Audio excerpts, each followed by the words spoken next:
분들이 또 목사님 오늘 본문의 말씀이 너무 무거운 말씀을 들고 나왔다. 이 굉장히 끔찍한 사건에 대한 기록인데 굳이 이걸 갖다가 오늘 주일 본문으로 택해갖고 읽고 이렇게 하는 이유가 또는 뭐 저희가 어디에 있는가 이렇게 생각하실 수도 아니겠나 생각을 합니다만은 지금 저희들이 큰 주제를 사실은 이것이 가장 중요한 주제라고 볼 수 있는 하나님의 거룩하심이라는 주제. 그래서 거룩의 중요성을 다루었습니다. 그것이 얼마나 중요한가 하면은 3번이나 강조했다. 거룩하다, 거룩하다, 거룩하다라고 성경에 그렇게 할 만한 표현되어져 있는 것이 많지 않은데 그만큼 거룩이라는 것이 중요한 그런 하나님의 대표적인 속성이고 또 우리가 본받아야 될 그러한 성품이라는 것을 알아야 된다는 것을 계속해서 지금 보고 있습니다. 지난 주일날은 이제 거룩의 트라우마, 대충격이라는 주제를 가지고도 또 계속해서 살펴보고 있습니다. 오늘은 이제 거룩과 공의, holiness and justice라는 거룩과 공의에 대한 부분을 좀 다루려고 생각을 하는데요. 또 굉장히 중요한 주제입니다. 여러분들이 오늘 새겨드려야 될 그런 말씀이 아닐까 그렇게 생각을 합니다만은 그렇게 아직도 좀 이렇게 좀 굵은 타이틀로 연결해서 살펴볼 필요가 있습니다. 몇 가지 더 할 거예요. 그러나 또 공교롭게도 다음 주일이 추수감사주일입니다. 그래서 참 목사가 어려운 게 한편에서는 목사님 그냥 시리즈로 가시지요. 이런 분들이 있어요. 또 한편에서는 목사님 제발 절기 때는 절기 설교해 주십시오. 이럽니다. 그래 참 어렵습니다. 여기에 맞추면 여기가 싫고 여기에 맞추면 여기가 싫고. 근데 이게 뭐 진리 문제는 아니니까 제가 가능하면 여기도 좀 한 번쯤 맞추고 어떤 데에는 이쪽도 맞추고 이러려고 생각을 합니다. 이번에는 추수감사절은 절기에 맞추려고 합니다. 그렇게 요구하시는 분들이 또 좀 계셔서 이번에는 추수감사주일 때는 또 추수감사주일에 맞는 감사절 설교를 좀 준비를 하고 있습니다. 하고 나면은 또다시 이제 좀 약간 단절은 있습니다만은 뭐 크게 염려는 하지 않습니다. 여러분들이 워낙 총명하시니까 다음을 잘 이어가리라고 보고 또 계속해서 이 거룩이라고 하는 주제를 살펴보려고 생각을 합니다. 미국의 기독교사를 이렇게 보면은 그러니까 18세기에 정확하게는 1725년부터 약 한 100여 년 정도에 걸쳐서 영적 대각성 운동이라는 것이 미국에서 펼쳐집니다. 그래서 그것이 교회를 새롭게 하고 미국을 살리는 그런 어떤 엄청난 일입니다. 예를 들면은 우리나라로 말하면은 이제 뭐 1905년도에 평양 대부흥 운동이라고 하는 이런 것처럼 미국에 있어서는 이제 1차, 2차, 3차에 걸쳐서 거진 한 100여 년 정도 이 부흥의 불길이 지펴졌습니다. 그때의 1차 대각성 운동 때에는 그 어마어마한 신앙의 그런 어떤 용장들입니다. 뭐 예를 들면은 조나단 에드워즈라는 사람 또는 저지 휘필드라는 사람 이런 분들이 있었고요. 2차 대각성 운동 때에는 찰스 피니와 같은 사람, 3차 때는 여러분들이 또 잘 이름을 잊게 아는 D.L. 무디와 같은 이런 그때 이제 하나님께서 사용하셨던 그런 신앙의 인물들, 영웅들이 있었습니다. 그들을 세우시사 하나님께서 귀한 역사를 일으켰는데 그게 그냥 미국의 역사로 머물렀던 것은 아니고 그런 대각성 운동의 결과물로 그때의 많은 선교사들이 미국에서 전 세계로 흩어져 나가기를 시작합니다. 그래서 우리나라에도 정말 그 당시만 하더라도 우리 복음이 없었던 우리나라의 그 시절은 불과 얼마 전입니다만은 얼마나 우리가 암울했던 그런 시절이었는지 모릅니다. 뭐 조용한 아침의 나라 그렇게 좋은 표현을 합니다만은 사실은 조용한 아주 정말 암울한 나라였었죠. 어떤 소망이 보이지 않는 그런 나라였었지만 선교사님들이 정말 생명을 다해서 이 땅으로 쏟아져 들어옵니다. 그래서 그 선교사님들의 그런 어떤 생명을 다한 복음을 전함에 있어서 이 나라가 이제 점점 개화가 되기 시작했고 깨달아지기 시작했고, 그래서 이런 어떤 근대화 현대화의 물결이 일어나게 되어졌던 것은 우리는 이것을 정말 알아야 되는, 오늘 젊은이들이나 많은 세대들이 놓치고 있는 그런 어떤 불과 얼마 전에 이 땅에 일어났던 그런 하나의 운동이다, 그렇게 볼 수가 있는 것입니다. 그런데 사실 그 영적 대가성 운동이 일어날 때에는 어떠한 설교의 주제가 있었느냐라는 것을 보면은 우리가 굉장히 많은 그런 어떤 영감을 얻을 수가 있어요. 그때 메시지의 그 주제는 다른 것이 아니었습니다. 우리 인간이 얼마나 악하느냐, 인간이 얼마나 타락하여서 악한 존재인가, 그리고 이로 말미암아서 하나님의 그 진노하심, 하나님의 심판이 얼마나 무서운지를 선포했습니다. 영어로 말하면은 very, very, very bad라는 말은 나쁘다 말이거든요. 너무 나쁜 우리 인간과 very, very, very mad라 그럽니다. 하나님의 진노, 너무 매우 큰 하나님의 진노하심이 그 당시에 영적 대각성 운동이 일어나게 되었을 때의 핵심 주제였습니다. 그래서 마치 지옥이 열리고 지옥불이 그냥 우리 인간에게로 떨어져 내리는 것처럼 그런 어떤 막 그런 것들을 연상케 하는 그런 메시지가 쏟아졌고, 결국은 무엇 하라는 거예요? 하나님의 거룩하심 앞에서 회개해야 답이 있다. 우리 인생들은 그것 외에는 다른 어떤 소망이 없다라고 하는 것을 강조하면서 이 부흥의 불길이 일어나게 되어졌던 것입니다. 그래서 이 주제가 굉장히 중요한 주제라는 거죠. 심판에 대한, 우리가 얼마나 죄인 되었는가를 깨닫는 것이 얼마나 필요한 주제인가 하는 것을 언급하는 것입니다. 근데 이제 이게 파도 타는 것처럼 그것이 이제 강조되면은 또 한편으로는 이제 또 다른 쪽이 이렇게 일어나는 거예요. 한 100여 년 정도 그런 물결이 있다가 그 다음 19세기가 되어지면서부터 주제는 어떤 주제인가 하면은 인간은 그다지 나쁘지 않고, 다시 말하면 인간이 선하다는 거예요. 인간은 매우 나쁨에서 인간은 그다지 나쁘지 않고 하나님의 진노도 그다지 심하지 않다. 그런, 다시 말하면 주제가 인간의 선함과 하나님의 사랑으로 이게 주제가 바뀌어져 가는 거예요. 이게 하나의 어떤 반응적인 어떤 모습이라고 볼 수도 있겠죠. 그러다가 또 한 100여 년 그런 물결이 일다가 다음 20세기가 되면서 나타나게 된 신학의 이름은, 그것은 크라이시스 테올로지라 해가지고 우리말로는 심판신학이라고 불리었습니다. 위기신학 또는 심판신학입니다. 헬라말로 크리시스라는 말에서 나온 말인데, 그야말로 이 심판, 하나님의 심판에 대해서 우리가 주목해야 된다. 이것을 간과해서는 안 된다. 하나님이 정말 살아계신 하나님, 하나님은 반드시 심판하시는 하나님이라는 것을 깨달아 알아야 된다라고 그렇게 얘기를 한 것입니다.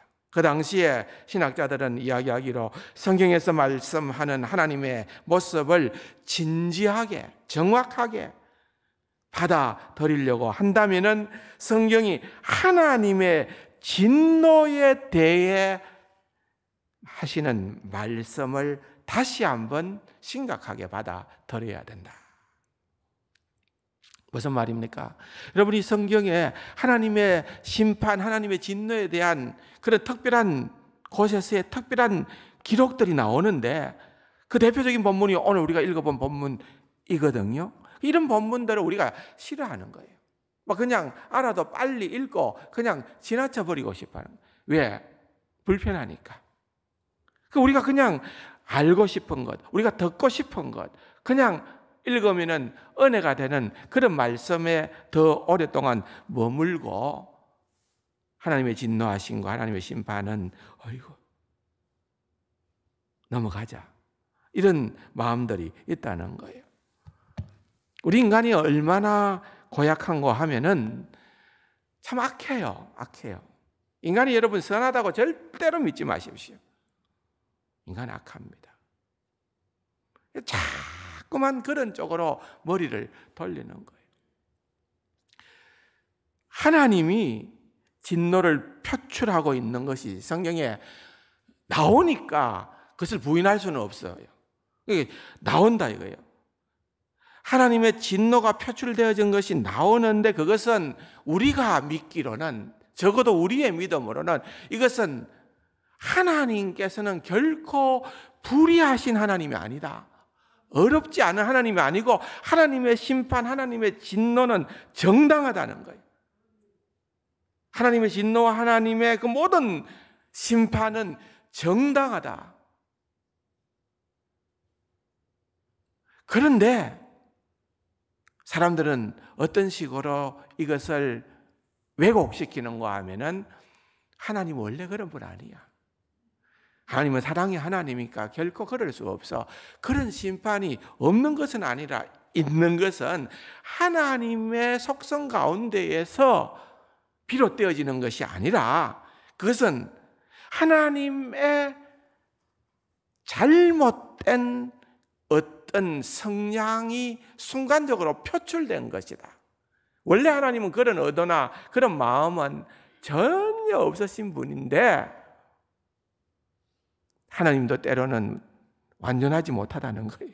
하나님이 그냥 순간적으로 참지 못하고 인내치 못하고 하나님께서 그것을 드러냈다는 거예요. 하나님의 성품의 결함이고 하나님의 그 성품의 결함 속에는 악마적 요소가 들어있기 때문에 그것이 그렇게 심판으로 나온 것이지 그게 원래 하나님하고는 무관하다 이런 식으로 얘기를 하는 겁니다. 과연 그런 걸까요? 오늘 우리가 한번 살펴보자는 겁니다. 하나님이 과연 그런 하나님일까요? 자, 오늘 본문을 보면은 잘 아는 사건이 나옵니다. 모세의 형이었던 아론의 자녀들 중에 나답과 아비후가 오늘 본문 10장 1절과 2절에 보면은 각기 향로를 가져다가 여호와께서 명령하지 아니하신 다른 불로 담아 여호와 앞에서 분향하였는데 불이 하늘로부터 나와서 그들을 삼켰고 여호와 앞에서 죽었다 그랬습니다. 야, 우리는 이걸 보면서 어떤 생각합니까? 첫째는 무섭다. 둘째는 하나님 진짜 인정사정 없으신 분이네. 하나님 꼭 그렇게 하셔야만 됩니까? 이렇게 생각을 할 수가 있는 것이지요. 근데 여러분 이렇게 간략하게 기록은 되어져 있고 또한 절제되고 간결한 표현이기는 합니다만은 여러분 이것은 그냥 하나님의 진노하심이 너무 참지 못하고 순간적으로 폭발하고 변덕스러움을 보여주고 있는 장면이 아니에요. 이것은요. 여러분들이 이 말씀이 기록된 행간을 볼 줄 알아야 됩니다. 행과 행 사이에 들어있는 것들을 상상해 볼 수 있어야 됩니다. 여러분 지금 아론은 졸지에 두 아들을 잃었습니다. 얼마나 힘이 들고 당황스럽고 정말 어쩔 줄을 몰라 할 거겠죠.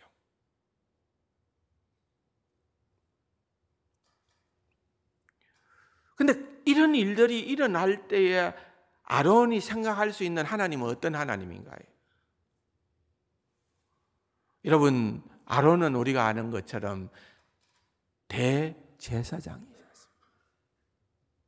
구약 성경을 보게 되면은 대제사장에 관련된 규례들이 너무나도 세밀하게 나타나는 것을 볼 수 있습니다.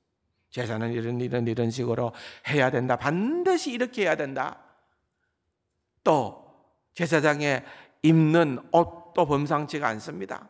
얼마나 정교하게 세밀하게 그렇게 직접 하나님께서 디자인하시고 그대로 옷을 만들어서 입었습니다. 무슨 말입니까? 그가 하는 모든 하나님과 관련된 일들이 그냥 사사로이 되는 것들이 없다는 것입니다. 내가 임의대로 내가 하고 싶은 대로 하는 것들이 아니라 그 말인 것입니다. 그런데 그의 아들들이 아론을 이어서 제사장의 직무를 감당을 합니다. 그러나 어쨌든 젊은이로서, 그렇죠? 아론보다는 훨씬 젊은 제사장으로서 많은 경험과 숙련을 하지 못했기 때문에 그랬는지는 모르지만은 어쨌든 조금 신중하지도 못했을 것이고, 또한 그들 나름대로 뭐 그렇게 너무 그렇게 시키는 대로만 해야 되겠느냐 하는 그런 어떤 자기 나름대로의 생각들이 있었던 것 같아요. 그러니까 하나님께서 지정하여 주신 그 불을 사용하지 않고 다른 불을 갖고 왔다는 표현에서 우리가 그런 것들을 볼 수가 있지 않습니까? 그런데 놀라운 사실은 서로 그렇게 했더라도 하나님의 나타나심은, 심판은 너무나도 엄청났다는 거죠. 우리가 생각할 때는 1차 경고, 옐로 카드, 두 번째 옐로 카드는 퇴장, 이런 식으로 뭔가 준비 작업을 하면은 아이카 이러면 안 되겠구나 이렇게 깨닫고 알 수 있는데, 그런 기회조차도 없이 어떤 경고도 없이 그냥 그 자리에서 하나님께서 불러서 그들을 죽여버린 거예요. 아론이 모세에게 어떻게 말할 수 있을 것 같습니까? 모세야, 이 너무하지 않냐? 우리가 믿는 그 하나님 맞냐? 우리가 그렇게 지금까지 전생애를 다 헌신하여서 그렇게 모시고 섬긴 하나님이 과연 이런 하나님이가? 아들을 거두어 가시는 하나님, 우리에게 이렇게 엄청난 슬픔을 가져다주는 하나님, 내가 그렇게 하나님을 이렇게 모든 것을 다 드릴 것만은 결국은 돌아오는 것은 고작 이건가? 우리 아들이 작은 잘못들을 저질렀지만은 그러나 그것을 통하여서 하나님께서 목숨을 취해 버리시다니, 하나님이 과연 그런 정도의 하나님인가? 여러분, 이런 생각을 할 수 있지 않겠습니까? 그래서 오늘 본문의 3절에 보니까 모세가 아론에게 이르되 이는 여호와의 말씀이라 이러시기를 나는 나를 가까이 하는 자들 중에서 내 거룩함을 나타내겠고 온 백성 앞에서 내 영광을 나타내리라. 이 말은 무슨 말인가 하면은 어쨌든 모세에게 갔어요. 모세에게 가서 뭔가를 자기 얘기를 하려고 하는데 하나님께서 모세를 통하여서 그에게 주는 말씀은 그 일이 너무 끔찍한 일이고 그 일이 너무 참담한 일인다는 것도 알지만은 하나님께서 아론에게 깨닫게 해주는 거예요. 너의 제사장으로 임명된 그때 일을 생각을 해봐라. 거룩한 일을 위하여서 너를 구별할 때에 결단코 타협해서는 안 되는, 결단코 타협하지 못할 그런 원칙들이 있었다는 것을 내가 기억해야 되지 않느냐는 거예요. 하나님은 하나님의 거룩함을 훼손하는 것, 하나님의 거룩한 일을 한다는 이들이 하나님의 거룩함을 훼손하는 것은 절대로 용납할 수 없다고 한 거예요.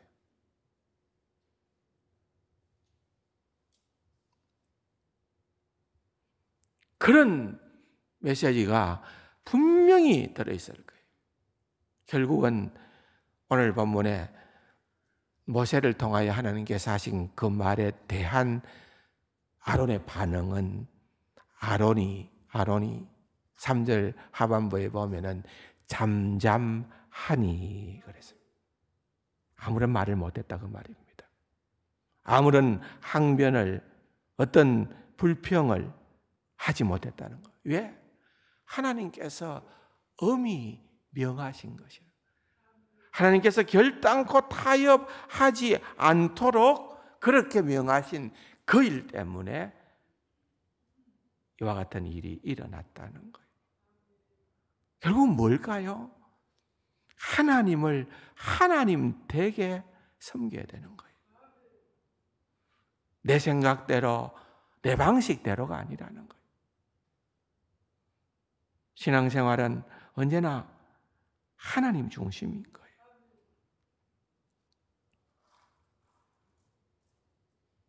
또 우리가 잘 아는 구약의 이와 비슷한 사건 가운데 하나는 사무엘하 6장에 등장을 하는 우사의 사건입니다.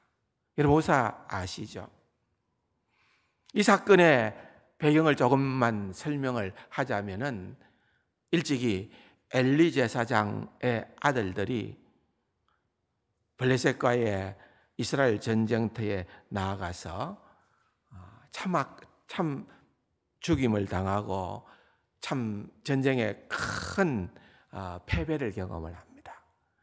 그때에 일어났던 참으로 안타까운 일 가운데 하나는 하나님의 괴가 블레셋 사람들의 손에 넘어갔다는 거예요. 그런데 이가봇이라 하나님의 영광이 사라지던 그러한 안타까운 일들을 경험을 하지만은 블레셋 사람들이 여호와의 계를 감당하기는 어려운 거예요. 물론 하나님의 심판이 이스라엘 백성들에게도 임했지만은 블레셋도 감당을 못하는 거예요. 자기들이 믿는 신들이 다 그야말로 그냥 낭패를 당하는 그런 상황들이 있게 되어지자 아이고 막 이거는 진절머리 난다. 이거는 우리가 감당이 안 된다. 그래서 결국은 블레셋에서 어떻게 합니까? 서술에다가 여호와의 하나님의 계를 실어서 다시 이스라엘로 보내는 일을 하는 것입니다. 일정 기간 보관소에 있다가 여러분 이제 때가 되어서 다윗이 이 여호와의 계를 하나님의 계를 성대하게 예루살렘으로 이렇게 옮겨오는 그러한 축제 행사를 거행을 하는 거죠. 그런데 어떤 일이 벌어졌습니까? 생각지도 않은 낭패스러운 일이 일어나는 거예요. 소수레에 실려가던 그러한 이 하나님의 계 곁에는 고핫 자손이었던 우사가 곁에 있었고 또 많은 다른 군사들이다 일반인들도 있었겠지요. 그런데 갑자기 뭐 비포장길을 갔든지 또한 도로 상승이 안 좋았든지 소가 헛발질을 하게 되어졌고 그야말로 기우뚱하는 바람에 하나님의 궤가 땅에 떨어질 그런 낭패한 상황이 도래한 겁니다. 순간적으로 우사가 하나님의 궤가 떨어져서는 안 된다라는 생각으로 하나님의 궤를 만집니다. 제어했다는 거죠. 그런데 여러분 어떤 일이 벌어졌습니까? 하늘로부터 하나님의 음성이 들려서 고맙다, 잘했다, 땡큐 우사, 그렇게 칭찬을 들을 만한 행동을 했다고 우리는 생각할 수가 있는데 오히려 우사는 여호와의 궤에 손을 대는 그 순간에 하나님께서 그의 생명을 거두어 가시는 거예요. 여러분 이게 도대체 무슨 일이냐? 이게 도대체 무슨 사건이냐는 거예요.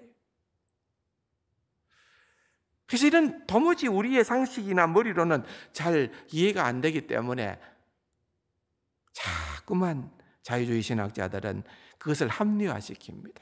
어떤 식으로요? 구약 성경에 나타나는 나답과 아비후, 우사, 또는 하나님께서 홍수로 세상을 멸하신 사건이나 또는 가나안 땅에 이스라엘 백성들이 진입을 했을 때에 남녀노소를 불문하고 현재에 있는 모든 이들을 다 진멸하라고 하는 이러한 선언들은 하나님의 진짜 성품을 나타낼 리가 만무하다. 하나님은 절대 그렇게 잔인하신 분이 아니다, 그 말입니다. 구약에 나타나는 이런 이야기들은 그야말로 옛적 원시적이고 과학 이전의 반유목민이었던 그런 유대인들이 그들만의 독특한 시야로, 관점으로 이 일들을 바라보고 기술을 한 것이다. 사실은 하나님의 징벌로 우사가 죽었다기보다는 우사는 심장마비로 죽었을 것이다. 이렇게 이제 다들 고개를 끄덕끄덕 거릴 수 있겠죠. 맞다. 그 사람들이 그런 관점으로 기록을 해서 그런 것이지 실은 이런 거야, 이 말입니다. 이런 사람들에게 있어서는 우사가 행한 행동과 하나님의 심판을 상관지을 만한 어떤 근거를 발견할 수가 없는 것입니다. 그런데 여러분, 우리는 성경을 봐야 돼요. 구약 성경을 면밀하게 살펴보고 또한 고앗 족속의 역사를 살펴보면 답이 나오는 거예요. 구약에서는 이스라엘 12지파에 특별한 임무가 주어졌습니다. 그런데 임무도 주고 땅도 주고 다 이렇게 했지만은 그런 가운데에서 레위 지파만은 구별되어 하나님의 일을 하게끔 일반적인 땅 분배에서 제외가 되어졌습니다. 그래서 성전을 섬기는 일, 제사장을 위시해서 교육하고 또한 섬기며 봉사하는 그와 같은 일들을 담당했습니다. 그래서 레위 지파, 레위의 자손들도 각 가문별로 특정한 임무가 주어졌고 레위의 아들이었던 고앗 자손에게도 특정한 임무가 주어졌는데 그것은 성전의 기물들을 운반하거나 관리 감독하는 그런 일들을 하게 되어졌던 것입니다. 성전에 관련된 기물들입니다. 그런데 그렇게 어떻게 다루어야 하는지에 대해서는 굉장한 주의 깊음이 필요한 거예요. 심지어는 5년 내지는 10년까지도 그들은 인턴 생활을 해야 돼요. 인턴 생활을 하면서 어떻게 해서든지 그것을 제대로 하나님께서 원하시고 기뻐하시는 방법대로 해야 되는지에 대해서 그들은 자자손손 그것을 알고 있어야 됐고 그렇게 시행을 했어야 됐던 것입니다. 그러면서 고앗 자손들에게 주어지는 또 하나의 절대절명이 있습니다. 결코 해서는 안 되는 일은 하나님의 궤를 만져서는 안 된다는 것. 하나님의 궤는 누구든 만져서는 안 됩니다. 그렇기 때문에 이 궤를 옮겨야 할 때는 반드시 사람들이, 고앗 자손들이 어깨에 메고 이동을 했어야 됐습니다. 그러므로 소수레에 실른다는 것은 이것은 하나님의 법도를 모르는 블레셋 사람들이나 하는 행동이었지 하나님은 그렇게 하나님의 궤를 옮기라고 하지를 않았던 겁니다. 그만큼 하나님의 말씀에 대해서 무지했다고 보는 거예요. 나중 되면은 그것을 깨달아 알아서 그렇게 옮기지 않습니까? 무서운 거예요. 왜? 이렇게 생각해 볼 수 있습니다. 하나님의 궤는 인격적이어야 된다는 거예요. 그것을 물건 실어 나누는 것처럼 그렇게 수레에다가 덜렁 실어 갖고 옮기는 것이 아니라 하나님의 궤는 여호와의 임재하심을 나타내 보이기 때문에 물건을 옮기듯이 옮기는 것이 아니라는 거예요. 그래서 아마 그런 깊은 뜻이 있었는 것 같아 보여요. 그래서 메었습니다. 사람들이 메어서 움직였습니다. 불편하지요? 힘이 들지요? 그러나 그렇게 하라는 것입니다. 이건 변개치 못할 하나님의 명령이었습니다. 그걸 어긴 거예요. 그렇다면 혹시 여러분들 가운데서 그래도 하나님 우사가 뭐 나쁜 의도로 한 거 아니지 않습니까? 그 동기를 보면은 어쨌든 이게 하나님의 개가 땅에 곤두박질 치고 그래 되면은 먹진 진흙탕에 그냥 엉망이 되어질 것 같으니까 더럽지 않도록 하기 위해서 순간적으로 그렇게 잡은 것 아닙니까? 그런데 여러분 그게 또 문제입니다. 왜 문제입니까? 내 생각에는 그건 땅은 더럽고 내 손은 덜 더럽다고 생각하는 거예요. 뭐가 더 더러울까요? 하나님의 입장에서 볼 때 하나님께서 만지지 말라고 할 때는 우리가 손대지 말라고 말입니다. 여러분 땅은 하나님의 창조의 피조물입니다. 땅은 더럽혀지는 것이 없습니다. 마른 땅에서는 먼지가 나게 돼 있고 물이 젖어 있는 땅에서는 진흙이 생길 수밖에 없는 거예요. 그건 더럽혀지는 것이 아니라 자연 현상이라는 거죠. 근데 나는 그렇지 않습니다. 인간은 그렇지 않다는 거. 그러므로 하나님의 궤에 손을 대지 말라라고 하는 것은 하나님의 명령입니다. 여러분 하나님의 법을 우사는 어겼고 하나님의 법을 어겼기에 하나님이 그를 죽였는 것은 하나님의 공의를 실현하신 거예요. 하나님께서 공의를 실현했는 것을 불의하다고 얘기해서는 안 된다는 거죠.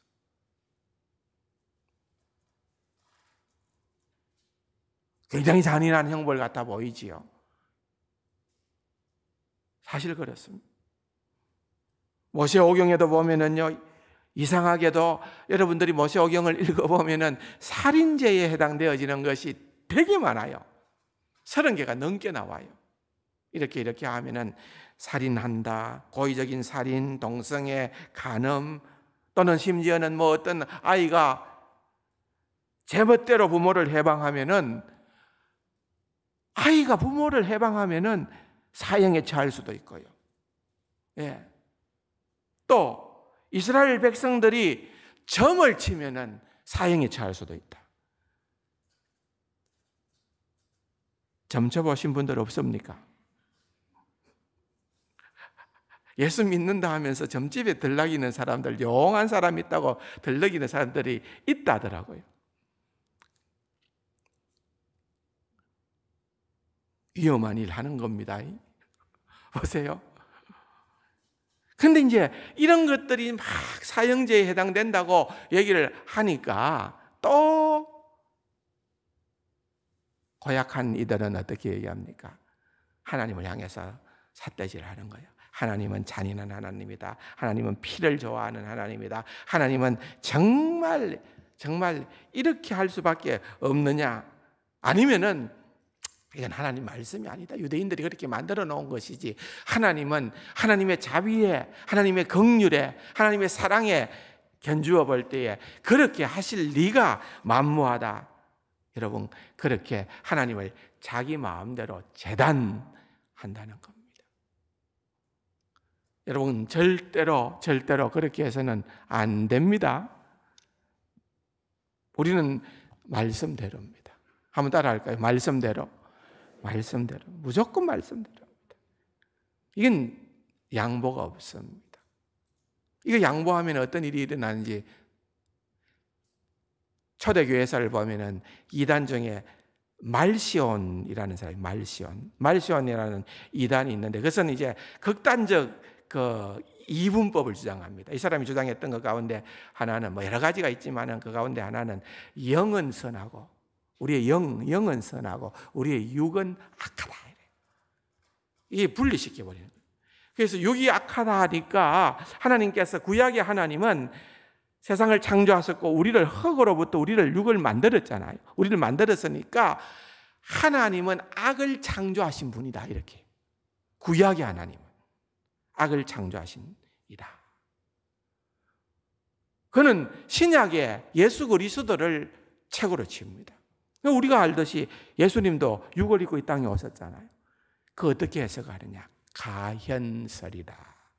진짜처럼 보이지만은 그것은 가짜다. 진짜 육신의 몸을 입고 오신 게 아니다. 이렇게 얘기해요. 그러니까 말시온적 입장에서는 전부 다 성경을 다 길길이 찢는 거죠. 사실은 말시온이 큰 역할을 한 것 가운데 하나는 있습니다. 왜냐하면은 그가 활약하던 당시까지만 해도 우리가 들고 있는 것처럼 이렇게 66권의 한 권으로 된 책이 없었습니다. 초대교회를 역사를 보면은 그 당시만 하더라도 이것은 하나님의 말씀이다, 정경이다 그렇게 인정을 하면서도 거기 다 낱개로 흩어져 있었습니다. 근데 말시온은 그걸 하나로 한 권으로 만들었어요. 근데 한 권으로 만든 게 어떤 문제가 있었는가 하면은 자기 입맛대로 한 권을 만드는 거예요. 사복음서 다 이거 엉터리다. 이 중에 그나마 누가복음 하나 인정하자. 그리고 구약의 하나님을 믿지 않으니까 구약 성경은 당연히 없는 거고, 구약 성경을 인용했던 신약의 모든 구절들은 다 빼버리는 거예요. 이거 하나님 말씀 아니다. 그가 제일로 존경했던 인물은 사도 바울이었습니다. 그래서 사도 바울이 예수님을 가장 잘 이해했다 이렇게 주장을 하면서, 그것도 다는 아니고 사도 바울의 책 몇 권하고 누가복음서를 가지고 한 권으로 된 이게 성경이다 하고 주장을 했습니다. 그래서 그걸 가지고 그건 엉터리지만은 이걸 한 권으로 만들어야 되겠다 하는 동기부여가 된 거예요. 그래서 그 뒤에 성경을 한 권으로 만들었습니다. 여러분, 이런 게 우리에게는 없느냐는 거죠. 우리가 지금 한 권의 성경을 가지고 읽고 또 본문도 읽고 하나님 말씀으로 생각을 하면서도 우리도 모르는 사이 은연중에 나는 구약의 하나님보다는 신약의 하나님이 훨씬 편하고 좋다. 구약은 좀 불편하다. 너무 율법적이다. 너무 하나님의 심판을 강조하는 것 같다. 나는 그래서 구약은 별로다. 저는 뭐 그렇지 않으리라고 봅니다만은, 어쨌든 기도원 협회가 귀한 일들도 많이 하지만은 제가 바람이 있다면은 이왕 성경을 보고하려면은 신구약 성경 전체를 보고봐야 돼요. 근데 신약만 나누거든요. 기도원 협회에서 하는 일들을. 근데 뭐 어떤 스피릿이 거기에 들어있는지는 모르겠어요. 구약이 신약보다 못하다라고 하는 그런 생각이 없겠죠. 그러나 어쨌든 여러분, 하나님께서 신약만 필요하고 구약은 필요 없었으면 우리에게 신구약을 허락하시지 않았겠죠. 또 우리가 은연중에 생각에 신약은 편하고 좋고 읽을만 하고 들을만 하고 묵상할만 하고 구약은 그렇지 않다. 여러분, 그렇게 생각해서도 안 된다는 거예요. 그게 현대판 말시온이 될 수 있다는 거예요. 내가 원하는 대로 그렇게 한다는 거니까. 여러분, 따지고 보면은요, 창조주 하나님께서 피조물을 만드실 때 왜 창조했는가 우리 했잖아요. 하나님의 영광을 위해서. 근데 하나님의 영광을 위해서 살지 못하는 그러한 불순종하는 피조물을 벌하는 게 공의잖아요. 하나님께서 그렇게 공의를 행한다는 것은 그건 신비로울 게 없는 거예요. 당연한 거예요. 따지고 보면은 당연한 거예요. 그걸 신비롭다 얘기할 수 있는 거는 아닌 거예요. 진짜 신비한 점은 뭔가 하면은, 왜 하나님이 그런 하나님의 그 정말 범접할 수 없는 피조물과 창조주는 너무 다르잖아요. 창조주의 그 권위를 대항해서 우주적인 반역을 일으키고 있는 이런 피조물들을 향하여서 참고 계신가? 하나님께서 참고 계신가 하는 것이 신비입니다. 이해가 되십니까? 하나님이 만약에 공의를 그대로 실현한다면 구약에 나타나는 이 사건처럼 나답과 아비후, 우사, 신약성경에 나타나는 아나니아와 삽비라 같이 그들의 죄에 대해서 하나님께서 적극적으로 그렇게 하신다고 하면은 여러분, 우린 정말 못 견딜 거예요. 공의의 하나님이 절대적으로 필요하지만은 우리가 또 감사하는 것은 비공의의 하나님이기 때문에 감사하는 거예요. 하나님이 공의를 보류하는 거예요. 이 비공의라고 하는 것, 영어로 말하면 non-just라고 그래요. non-just. non-just라고 하는 비공의는 injustice라고 하는 불의하고는 다른 거예요. 불의하고는 전혀 다른 거예요. 하나님은 결코 불의하신 하나님은 아니시라는 거예요. 그런데 하나님은 비공의하시기는 해요. 공의로만 모든 것을 다 우리에게 해버리시면은 우리는 아무도 견딜 수가 없는 그런 자예요. 여러분 생각을 해보십시오. 아무리 작은 죄라도 그 죄의 근원은 하나님의 권위에 대한 도전이요, 하나님을 거역하는 겁니다. 그래서 여러분 창세기에 보면은 선악과 이것을 먹는 날에는 내가 죽으리라. 하나님께서 그것을 명하셨을 때는요, 그것이 그 죄의 본질에 대해서 얘기하는 거예요. 죄의 본질이라고 하는 것은 내가 하나님 되고자 하는 거예요. 내가 하나님의 권위를 인정하지 않는 거예요. 아무리 사소한 죄도 결국은 무시하는 거예요. 이번 주말에도 결혼식 주례를 또 해야 되겠습니다만은 결국은 하나님 말씀 가지고 건면하는 거예요. 그런데 이것은 다 아는 내용이지만은 그것보다 더한 진리가 없기 때문에 하나님 말씀으로 건면하는 거예요. 문제는 하나님 말씀으로 믿느냐는 거죠. 세상의 풍조는요,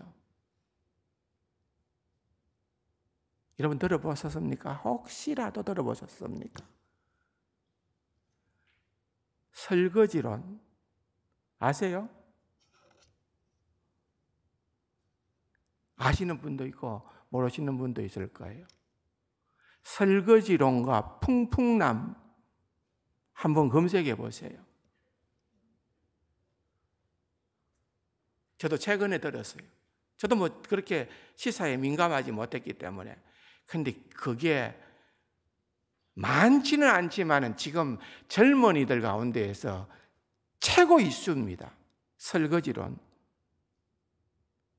기가 찬 내용입니다. 읽어보면은 진짜로 이게 현실인가? 현실이래요. 차마 여기에서 그 내용을 여러분들에게 말할 수 없는 그런 내용들이에요. 그런 말도 되지 않는 그런 일들이 서서히 우리가 살고 있는 이 세대의 문화를 잠식에 들어가고 있는 이와 같은 때에 여러분 정말 그 어떤 때보다도 필요한 것은 말씀입니다. 말씀으로 서는 것밖에는 달리 다른 방법이 없어요. 그것도 그냥 내가 편식하듯이 내게 필요한 말씀만 내가 붙들고 늘어지는 것이 아니라 진짜 하나님의 말씀을 있는 그대로, 신구약에 있는 하나님의 말씀을 있는 그대로 내가 불편하든지 그러하든지 않든지 간에 우리는 아멘으로 화답하고 화답하는 거예요. 그게 거룩과 공의의 핵심입니다. 사람들은요, 한마디로 얘기하면은 너무 까불어요. 내가 뭐든지 할 수 있다. 코로나 때문에 좀 한 코는 죽었습니다만은 우리 인간들이 얼마나 교만을 했는지 모릅니다. 인간이 신이었어요. 다 할 수 있는 것처럼. 오래전입니다만은 제가 군목 시절에 희한하게 회식만 하고 술만 먹으면 제 옆에 앉아가지고서는 저한테 목사님 제 주일학교 다녔어요. 제 신앙생활 했어요. 그런데 불교에 회장하고 있어요. 근데 늘 와갖고는 붙어 앉아갖고는 그러는 거예요. 나도 왕년에 예수 믿었다. 교회 다녔다는 거예요. 약 올리는 거예요, 저한테. 믿어봐야 별거 없더라. 목사인 저한테 그럴 정도면 주변에 있는 친구들한테는 어떻게 얘기를 했겠어요? 항공대장이었어요. 항공대장. 그랬는데 어느 날 그 사람이 탔던 헬기가 추락했어요. 다행히 죽지는 않고 살았어요. 근데 추락의 원인을 살펴보니까 기름이 떨어졌어. 기름이 떨어져서 추락했어요. 여러분 말이 됩니까? 항공기는요, 그 규칙이 있습니다. 예를 들어서 내일 오전에는 뭐 군사령부를 갔다 와 이러면은 그 전날 다 준비해 놓습니다. 그러면 이제 갔다 오면 됩니다. 근데 갔다 오는 사이에 그날 임무가 전혀 없었는데 갑자기 오후 임무가 주어진 거예요. 근데 본인은 몰랐어요. 본인은 모르고 갔다 왔는데 항공기는 갔다 오면은 무조건 기름을 가득 채우기로 돼 있어요. 그게 법칙이에요. 근데 전심 때가 되니까 전심 먹고 채워야지 했는데 채우는 정비병들이 이거 뭐 그다음 운행이 없으니까 안 채운 거예요. 근데 밥 먹고 운행해라 하니까 항공대장이 나와가지고서는 운행을 하는데 당연히 채워져야 되니까 채워져 있을 거라고 비행기를 띄웠어요. 헬기를 띄웠어요. 한참 가다 보니까 사인이 나오는 거예요. 그 모든 사인이 나오니까. 그런데 어떻게 생각했는가 하면은 이거 사인이 잘못 나오는 거다. 연료 떨어졌으면 뜨니까 이거 잘못됐다. 기름 꽉 채워놨는데 그냥 가다가 그냥 떨어진 거예요. 여러분 인간이 뭐 좀 할 줄 아는 것 같아도 아무것도 아니에요. 아무것도 아니더라고.